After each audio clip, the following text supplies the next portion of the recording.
আজকে যুদ্ধ অপরাধীদের বিচার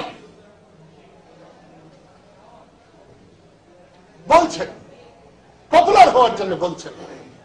আমার কাছে তো মনে হয় না যে যুদ্ধ অপরাধীর বিচার করবার জন্য এই সরকার কখনো আন্তরিক। আমি শুধু এই প্রশ্নটা করার জন্যই আওয়ামী লীগের লোক বিগড়ে গেলেন, গফফর চৌধুরীকে লেলিয়ে দিলেন আমার উপরে।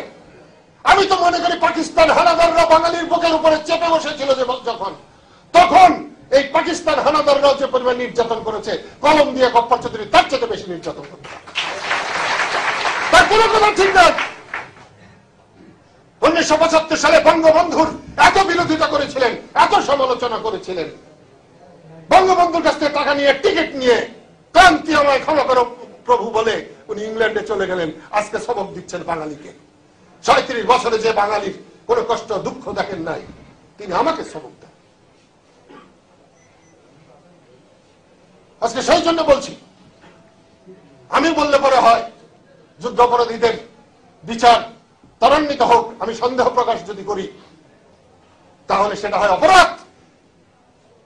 আর যে শাহরিয়ার কবির বললে পরে সেটা হয় প্রশংসা, রাজাকারে বললে প্রশংসা হয়, আর আমি বললে অপরাধ হয়।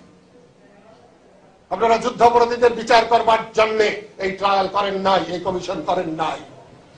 আপনারা এখান থেকে ফয়দা লুটবার জন্য, আগামী নির্বাচনী বৈতরণী পার হওয়ার জন্য আপনারা এরকম করেছেন। আরেকজন হাত মন্ত্রী বানিয়েছেন, আইনেরও জানে কিনা জানি না, এত কথা বলে, কাজের চাইতে এত বেশি কথা বলে। তার আত্মীয় স্বজনরা রাজাকার আলবদর ছিল, তাকে আজকে মন্ত্রী বানিয়েছেন। আপনাদের দলে থাকলেই সব মুক্তিযোদ্ধা, আর আপনাদের সঙ্গে না থাকলেই রাজাকার।